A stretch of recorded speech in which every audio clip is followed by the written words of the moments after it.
सीमांकन परिसीमन के नाम पर आदिवासियों का सामाजिक, सांस्कृतिक, राजनीतिक ताकत को पूरी तरह से खत्म करने का कोशिश किया गया। खनिज कहाँ है? ये झारखंड की धरती आदिवासियों का गांव के नीचे खनिज है। जनसंख्या के आधार पर हम फिर परिसीमन करेंगे। 5वें अनुसूचित क्षेत्र में कोई भी जनरल सीट को नहीं बढ़ाया जाए, हम लोग इसका विरोध करेंगे और हमारे सीट को घटाने का काम करेगा, किसी भी कीमत में स्वीकार्य नहीं है। आदिवासी एकता महाजुटान को लेके महिलाओं की आज एक विशेष बैठक बुलाई गई, क्या कुछ बातें हुई थी, थोड़ा विस्तार से? ये तो हम लोग आदिवासी एकता महाजुटान जो 30 अगस्त को होने वाला है झारखंड की राजधानी रांची में, और पूरे झारखंड से लोग गांव-गांव से निकल के आएंगे इस महाजुटान महारैली में। तो उसके लिए हम लोग आप लोगों के माध्यम से जनता तक, आम आदमी तक हम लोग ये बात पहुंचाना चाहते हैं कि अभी जिस तरह से परिसीमन का जो सवाल चल रहा है और 30 तारीख को जो हम लोग परिसीमन को लेके यहाँ पर आदिवासी एकता महाजुटान रैली कर रहे हैं, वो उसका उद्देश्य ये है कि 2004-5 में जिस तरह से झारखंड में जो पहले से झारखंड विधानसभा और लोकसभा के का जो परिसीमन कर दिया गया है, वो पूरा आपका आदिवासी भाषा संस्कृति के आधार पर, उनके भौगोलिक स्थिति के आधार पर ही ये लोकसभा का भी आपका डिमार्केशन किया गया था, या तो लोक विधानसभा का भी आपका डिमार्केशन किया गया था। और उसी के आधार पर आपका आदिवासियों को, आदिवासियत को लेके, आदिवासियों को भाषा और संस्कृति और उनकी राजनीतिक ताकत को मजबूत रखने के लिए ही 14 लोकसभा सीट में आपका 14 लोकसभा सीट में 5 लोकसभा सीट आदिवासियों के लिए आरक्षित था, और आपका 81 विधानसभा सीट में आपका 28 विधानसभा सीट आदिवासियों के लिए आरक्षित था। और वो पूरी तरह से भौगोलिक स्थिति को देखते हुए आदिवासियों के भाषा और संस्कृति और उनकी आर्थिक व्यवस्था, सामाजिक व्यवस्था को देखते हुए ये तय किया गया था विधानसभा और लोकसभा का आपका सीमांकन।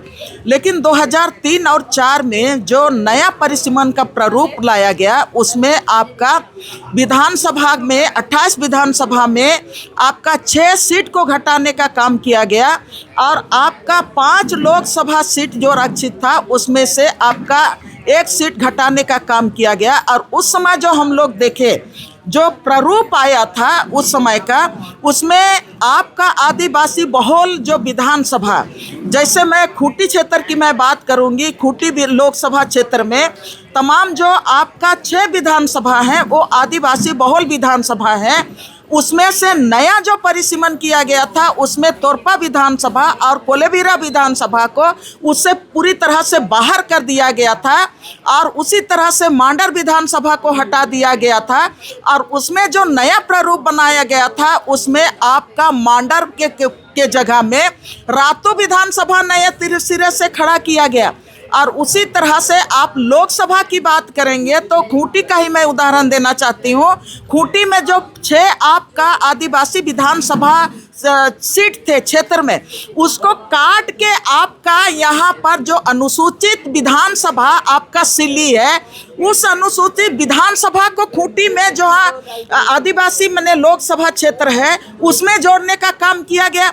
और फिर ये जो रातू आपका बनता नया विधानसभा, उस रातू को आपका खूंटी लोकसभा में जोड़ता, और उसी तरह से आपका हटियार जो विधानसभा है वो उसको भी उसमें डालता।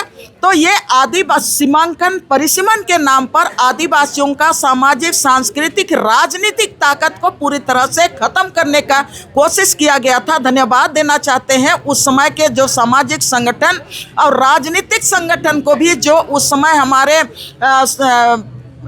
विपक्ष के माने उस समय जो सत्ता पक्ष में थे, माननीय स्वर्गीय डॉक्टर मनमोहन सिंह, उन्होंने जनता की बातों को सुनी और आदिवासियों का बात को सुन के उन्होंने ये जो परिसीमन होने वाला था उसको बोला कि अभी यथावत रहेगा 2026 तक।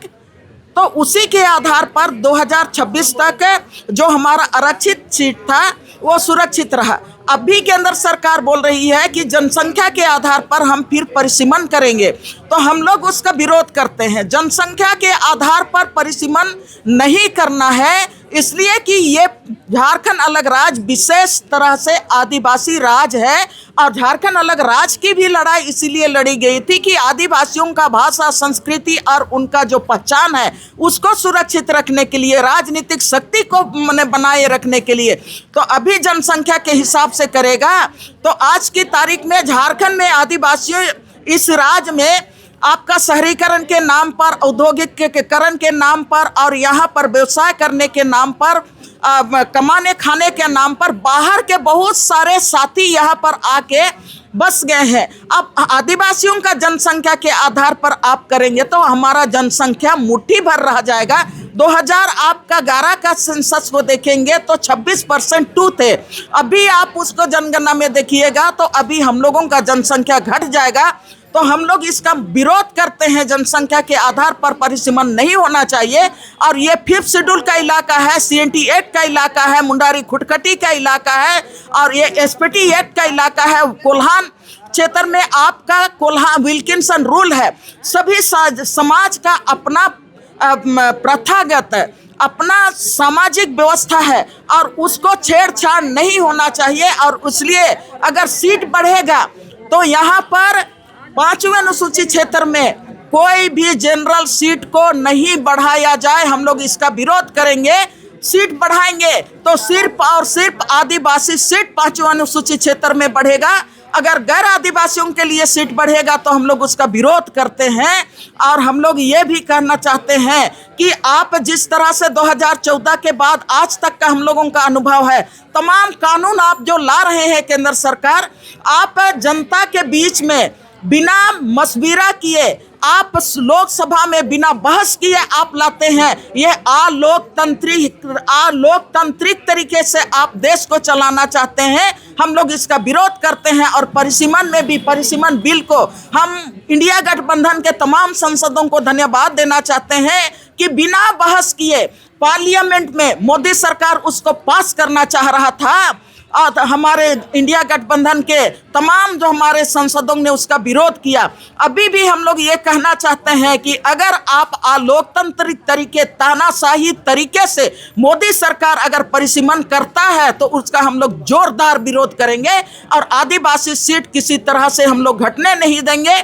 बढ़ाएंगे आप तो आदिवासियों का सीट 5वें अनुसूचित क्षेत्र में सिर्फ और सिर्फ आदिवासी के लिए, और रेशियो के आधार पर आपको बढ़ाना होगा कि आदिवासियों का सीट किसी भी कीमत में अल्पसंख्यक ना हो, हम बहुसंख्यक में हो, राजनीतिक ताकत हमारा बरकरार रहे। इसी के लिए हम लोग एक चेतावनी देने के लिए हम लोग ये तो पहला कदम हम लोगों का है। और पूरे राज्य में सामाजिक संगठन, आदिवासी संगठन, यहाँ तक कि मूलवासी संगठन भी, हम लोग तो सबकी लड़ाई लड़ रहे हैं, सिर्फ आदिवासियों की लड़ाई नहीं लड़ रहे हैं, हम लोग सबकी लड़ाई लड़ रहे हैं। जंगल जमीन बचाने की लड़ाई लड़ रहे हैं। अगर ये परिसीमन होता है तो जल जंगल जमीन सब खत्म हो जाएगा। अभी मोदी सरकार खान और खनिज बिल लाया है, वो किससे बहस करके लाया है?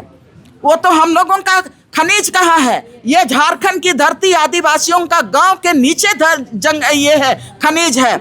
आदिवासी गांव के नीचे जब आपका ये जंगल के नीचे वो खनिज है, और उसको आप कह रहे हैं अडानी अंबानी को देने के लिए। आप बोल रहे हैं कि तमाम जो खनिज युक्त जो क्षेत्र होगा वो राज्य सरकार के हाथ में रहेगा। ये केंद्र सरकार का मामला है, वो राज्य सरकार कुछ कैसे उसको हाईजैक कर रहा है। यह सांघीय विरोधी मोदी सरकार के खिलाफ में हम लोग तमाम जो मुद्दे हैं, उन तमाम ज्वलंत मुद्दे को लेके हम लोग परिसीमन के नाम पर ही हम लोग 30 तारीख को यहाँ पर हम लोग भारी से भारी संख्या में हम लोगों की तैयारी है। झारखंड में ये दूसरा उलगुलान हम लोगों का होगा।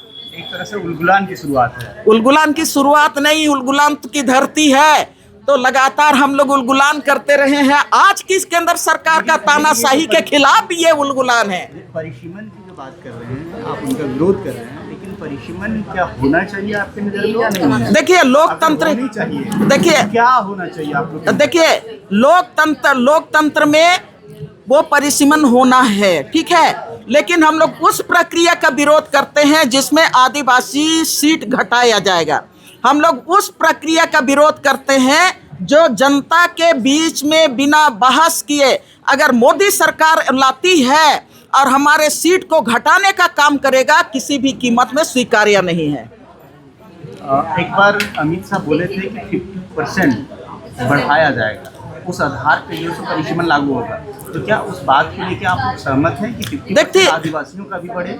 देखिए 50% बढ़ाया जाएगा, आदिवासियों का भी बढ़े, लेकिन हम लोग ये कह रहे हैं कि CNT एक्ट के इलाका में जंगल है, जमीन है, नदी है, पहाड़ है, उसके तराई में आदिवासी गांव है और उसी के आधार पर तो आदिवासियों का अस्तित्व बचा हुआ है, झारखंड का अस्तित्व और इतिहास इसी के आधार पर बचा हुआ है। तो हम लोग ये कह रहे हैं जनसंख्या के आधार पर नहीं, इसीलिए हम लोग बोल रहे हैं पांचों अनुसूची के क्षेत्र में आप जनसंख्या के आधार पर नहीं, लेकिन आदिवासियों का अपना विशेष प्रावधान है, विशेष कानून है, उसके तहत उस इलाके में सिर्फ और सिर्फ आदिवासियों का बढ़ेगा। और जहां पर हमारा गैर अनुसूचित क्षेत्र है वहां पर भी जहां पर आदिवासी लोग हैं वहां पर आदिवासियों का सीट बढ़ेगा। कह रहे हैं कि परिसीमन अगर हो तो वहाँ सिर्फ आदिवासियों की सीट बढ़े। रांची का जो लोकसभा है या विधानसभा है ये भी 5वीं अनुसूची के अंदर आता है, तो यहाँ तो अब जनरल है। देखिए हम लोग इसीलिए आज की तारीख में पिछला इसको आप देखिएगा, पहला मेयर चुना हुआ था, पहला मेयर चुनाव में आदिवासी के लिए आरक्षित था, दूसरा मेयर चुना हुआ आदिवासी के लिए आरक्षित था, तीसरा मेयर चुनाव में उसमें को जनरल कर दिया जा रहा था, तब भी हम लोगों ने विरोध किया। आपने जो सवाल किया कि 5वीं अनुसूची का क्षेत्र है और जब यहाँ पर आप नगर निगम की बात कर रहे हैं, मेयर की बात कर रहे हैं, तो यहाँ पर जनसंख्या के आधार पर आप बोल रहे हैं कि आदिवासी अल्पसंख्यक हैं इसलिए हम दूसरों के लिए रख रहे हैं, तो हम लोगों ने उसका विरोध किया और विरोध करने के बाद आदिवासी सीट अभी भी आरक्षित है। यहाँ पहले नगर निगम क्षेत्र में 55 वार्ड हुआ करते थे, आज की तारीख में 53 वार्ड हो गए। क्यों हो गया? इसलिए कि आपने इसको उधर से उधर कर दिया और आज की तारीख में जो आदिवासियों का जो वार्ड था उसको आप दूसरों को दे दिया। हम लोग इसका विरोध करते हैं। और हम लोग जो असम में देखे हैं ना, केंद्र सरकार अभी ये परिसीमन का मामला केवल नहीं है, आपने SIR में बंगाल को अपने कब्जे में ले लिया, SIR के तहत बिहार को अपने कब्जे में ले लिया, जितने भी आपके जो समर्थक हैं उन मतदाताओं को सुरक्षित कर लिया और कहा कि न ये हमारे देश के आदरणीय मतदाता हैं, और जितने भी आपके विपक्ष के मतदाता थे उनको आप मतदान सूची से हटा दिया। अभी झारखंड में 43.61 लाख है, आप मतदाता सूची से आपने हटा दिया। किनको हटा दिया? निश्चित रूप से उसका आप पूरी तरह से स्टडी करेंगे तो जो फॉर्म भरना था ना, उसमें आदिवासी सुदूर इलाका में रहते हैं, उनकी बड़ी संख्या फॉर्म को नहीं भरने सका। अभी आप उनको नोटिस दे रहे हैं और कह रहे हैं कि आप ये नोटिस ये लाओ वो लाओ, नेटवर्क की कमी है तो फॉर्म लोग भी भरने नहीं सका। अभी आप उनको बोल रहे हैं कि ये दो वो दो, हमारे जो अब शिक्षा का मामला देखिए कितना हमारे शिक्षित है गांव के लोग, अब उनको कहेंगे कि आप 1 महीना का समय के भीतर में अगर वो तमाम कागजात नहीं दे पाएंगे तो देश के ये सम्मानित नागरिक नहीं होंगे। ये मोदी सरकार का ये अडानी और अंबानी को ये देश सौंपने की ये पूरी तैयारी है और उसी के तहत ये तमाम चीज़ें चल रहे हैं। इसीलिए हम लोग सभी चीज़ का विरोध करेंगे। आपने कहा कि रांची में विरोध ना, हम रांची में भी लगातार हम लोग विरोध करते रहे। इसीलिए हम लोग कह रहे हैं जनसंख्या के आधार पर झारखंड में परिसीमन होगा तो हम लोग उसका कड़ा विरोध करेंगे। इसलिए कि हमारा आधी से ज़्यादा आबादी हमारा माइग्रेट कर गया है रोजगार के लिए। बाहर के लोग यहाँ पर आके भर गए हैं नौकरी करने के लिए और हम लोग बाहर चले गए हैं। अब यहाँ पर नया जनगणना होगा। अभी जनगणना आपका खेती का काम चल रहा है, उस समय आप जनगणना भी किए तो यहाँ का जनसंख्या तो ऐसे घटेगा। तो इसीलिए हम लोगों का पूरी तरह से ये हम लोग चुनौती देने जा रहे हैं कि जनगणना के आधार पर आपको परिसीमन करने नहीं दिया जाएगा। अगर आप ऐसा करते हैं तो हमारे राज्य में और आने वाले समय में आदिवासी मुख्यमंत्री नहीं बन पाएगा। हम लोग क्यों ऐसा होने देंगे? तो ये हम लोगों का भी आर पार का लड़ाई हम लोग लड़ेंगे।